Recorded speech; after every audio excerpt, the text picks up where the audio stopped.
Because we're really going to go for it in this training, I want to share with you a few strategies for success that I think will help you get even more out of this training. Now, if you've heard me talk about these strategies, feel free to skip these movies. If you haven't, check them out because I think they'll be a bit of help.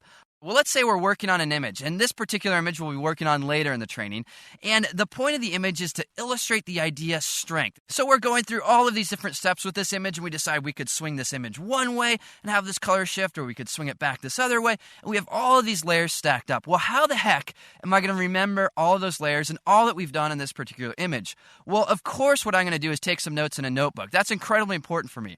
But because I'm a visual person, I'm also going to take a screen grab, a visual snapshot of what I've just done in order to include that with my notes. So at the end of the day, what I'll have is a notebook with handwritten notes as well as these screen grabs that I printed out.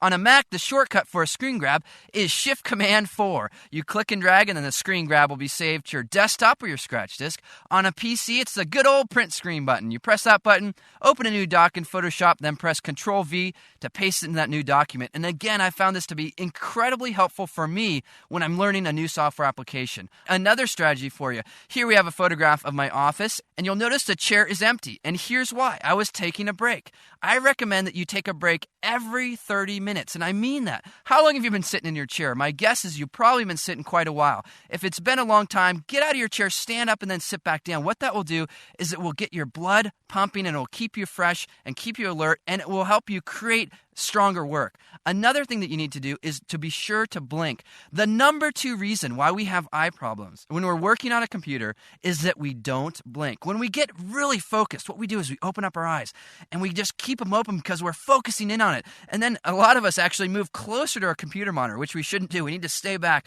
and we just forget to blink because we're so focused. So as you're working through this training and as you're working in Photoshop, as you're taking your stuff to the next level, make sure you're taking breaks often and make sure you're blinking. Well, I have a few more strategies for success for you, and we'll look at those in the next couple of movies.